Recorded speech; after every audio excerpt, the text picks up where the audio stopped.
ओम श्री परमात्मने नमः। ओम श्री परमात्मने नमः। अथ नमोऽध्याय।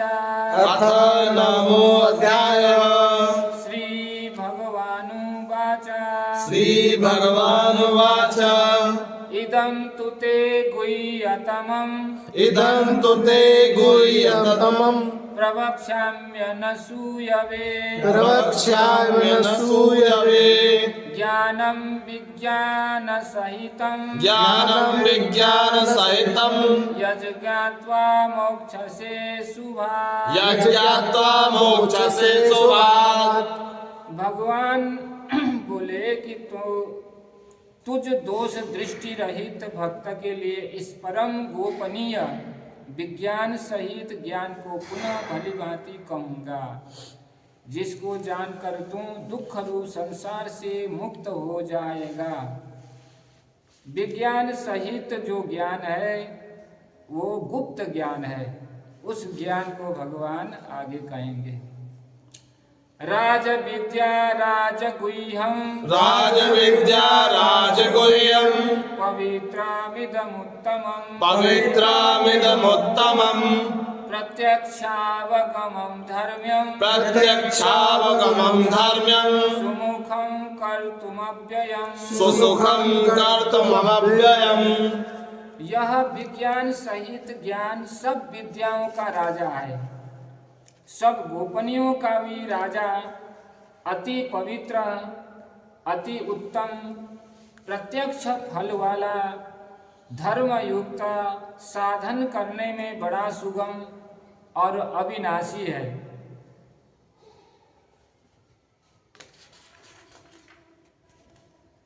अश्रद्धाना पुरुषा। अश्रद्धाना पुरुषा। धर्मस्यास्य परन्तप। धर्मस्यास्य परन्तप। अप्राप्य मां निवर्तन्ते। अप्राप्य मां निवर्तन्ते। मृत्यु संसार वर्त्मनि। मृत्यु संसार वर्तमनि। हे परम तप, इस उपर्युक्त धर्म में श्रद्धा रहित पुरुष मुझको न प्राप्त होकर मृत्यु रूप संसार चक्र में भ्रमण करते रहते हैं।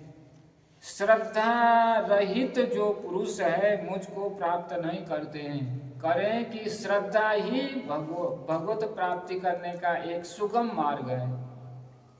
श्रद्धा नहीं होगा, सबसे आदौ श्रद्धा, सबसे पहले श्रद्धा।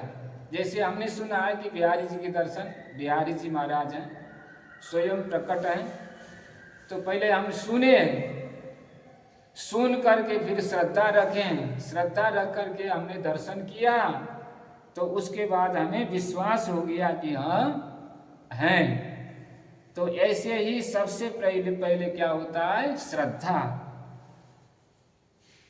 इसलिए सबसे आदौ श्रद्धा, सबसे पहले श्रद्धा ही। गुरु में श्रद्धा, भगवान में श्रद्धा, माता पिता में श्रद्धा। श्रद्धा रहित व्यक्ति भगवत प्राप्ति नहीं कर सकता। वही बात भगवान करें। मया ततमिदं सर्वं। मया ततमिदं सर्वं। जगत व्यक्त मूर्तिना। जगत व्यक्त मूर्तिना। मत्स्थानि सर्वभूतानि। मतस्थानि सर्वभूतानि। न चाहं तेष्वस्थितः। न चाहं तेष्वस्थितः। मुझ निराकार परमात्मा से यह सब जगत जल से बर्फ के सदृश परिपूर्ण है और सब भूत मेरे अंतर्गत हैं। संकल्प के आधार स्थित हैं, किंतु वास्तव में मैं उनमें स्थित नहीं हूँ। सारे संसार के जीव हैं भगवान के संकल्प से स्थित हैं। भगवान संकल्प करें तो संकल्प करते ही भगवान के नाभि से क्या प्रकट होता है? कमल। कमल, कमल के ऊपर में कौन प्रकट होता है? ब्रह्मा जी। ब्रह्मा जी से फिर सारा सृष्टि विस्तार होता है। तो वही बात करें, भगवान संकल्प के आधारित हैं, किंतु वास्तव में मैं उनमें स्थित नहीं हूँ। न च मत्स्थानि भूतानि न च मत्स्थानि भूतानि पश्य मे योगमैश्वरम् पश्य मे योगमैश्वरम् भूतभृन्न च भूतस्थो भूतभृन्न च भूतस्थो ममात्मा भूतभावनः ममात्मा भूतभावनः। वे सब भूत मुझ में स्थित नहीं है, किंतु मेरी ईश्वरीय योग शक्ति को देख कि भूतों का धारण पोषण करने वाला और भूतों को उत्पन्न करने वाला भी मेरा आत्मा वास्तव में भूत में स्थित नहीं है। माने उन भूतों में मैं आसक्त नहीं होता हूँ। जैसे हम धन में परिवार में आसक्त होते हैं, लेकिन मैं उन भूत में होते हुए भी मैं उनमें आसक्त नहीं हूँ। यथाकाशस्थितो नित्यं यथाकाशस्थितो नित्यं वायु सर्वत्र गो महान् वायु सर्वत्र गो महान् तथा सर्वाणि भूतानि मत्स्थानीत्युपधारय मत्स्थानीत्युपधारय। जैसे आकाश से उत्पन्न सर्वत्र विचरने वाला महान वायु सदा आकाश में ही स्थित है, वैसे ही मेरे संकल्प के द्वारा उत्पन्न होने वाले संपूर्ण भूत मुझ में स्थित हैं। ऐसा जान। जैसे आकाश सर्वत्र है, आकाश सर्वत्र है, ऐसे वायु भी सर्वत्र है, ऐसे भगवान भी सर्वत्र हैं। ऐसी कोई जगह नहीं है जहाँ भगवान न हो। इस बात को यदि ज्ञान हो जाए और उसको हम श्रद्धा पूर्वक मान लें तो हम पाप कर्म में प्रवृत्ति नहीं होंगे, पाप से हम बचे रहेंगे। ये देखेंगे भाई यहाँ भी भगवान है, यहाँ भी भगवान है, सर्वत्र भगवान है, ये जान लें तो फिर हमसे ऐसा कर्म बनेगा ही नहीं। सर्वभूतानि कौन्तेय प्रकृतिं यान्ति मामिकाम् कल्पक्षये पुनस्तानि कल्पादो विसृजाम्यहम्। भगवान करें कि हे अर्जुन, कल्पों के अंत में सब भूत मेरी प्रकृति को प्राप्त होते हैं, अर्थात प्रकृति में ही लीन होते हैं, और कल्पों के आदि में उनको मैं फिर रचता हूँ। माने जब सृष्टि का प्रलय हो जाता है, महाप्रलय हो जाता है, एक प्रलय होता है, एक महाप्रलय होता है। जब प्रलय के अंतिम में सारे जो जीव हैं भगवान में स्थित हो जाते हैं, फिर उसके बाद में फिर सृष्टि प्रारंभ होता है, प्रारंभ होने के बाद में फिर सृष्टि का विस्तार होता है, फिर भगवान से फिर वो प्रकृति का उसमें फिर जीव का निर्माण हो जाता है। ये बात करें, कल्पों के अंत में उनको मैं फिर रचना प्रकृतिं स्वामवष्टभ्य विसृजामि पुनः पुनः भूतग्राममिमं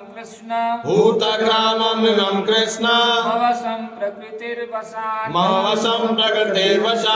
अपनी प्रकृति को अंगीकार करके स्वभाव के बल से परतंत्र हुए इस संपूर्ण भूत समुदाय को बार बार उनके कर्म के अनुसार रचता हूँ। जैसे कर्म करता है वैसे ही उसको फल देता हूँ, दंड देता हूँ। जो जैसा कर्म करता है उसी के अनुसार उसको मैं रचता हूँ। न उनको सुख देता हूँ न उनको दुख देता हूँ। न भगवान दुख देने वाले हैं न सुख देने वाले हैं। सुख दुख अपने ही किया हुआ कर्म के अनुसार ही मिलता है। न च मां तानि कर्माणि निबध्नन्ति धनंजय उदासीन वदासीन असक्तं तेषु कर्मसु। हे अर्जुन, उन कर्मों में आसक्ति रहित और उदासीन के सदृश स्थित मुझ परमात्मा को बेकर्म नहीं मानते हैं। जो आसक्ति रहित है, घर गृहस्थ में रहने पर भी वो आसक्ति से रहित है, अकर्म कर रहा है, कर्म वही कर्म कर रहा है, सारा कर्म कर रहा है, लेकिन आसक्ति से रहित है, उदासीन है, सदृश है, स्थित है, मुझ परमात्मा को वे कर्म नहीं बांधते हैं। लेकिन जो साधारण जीव हैं, जीव उनको कर्म बांध लेता है, मुझको नहीं बांधता है, इतना ही फर्क है। और किनको नहीं बांधता है? जो मुक्तात्मा है उनको कर्म नहीं बांधता है। और भगवान किससे दोस्ती करते हैं? जो मुक्तात्मा होते हैं उनसे दोस्ती करते हैं। जैसे सूरदास जी हैं, क्या है, कुंभन दास जी हैं, इन सब से भगवान खेलते हैं, ये मुक्तात्मा है। और जो साधारण जीव होता है वो अपने कर्म में बंध जाता है, इतना ही फर्क है। मयाध्यक्षेण प्रकृति, मयाध्यक्षेण प्रकृति सूयते सचराचरम्, सूयते सचराचरम् हेतुनानेन कौन्तेय, हेतुनानेन कौन्तेय जगत् विपरिवर्तते, जगद्वि परिवर्तते।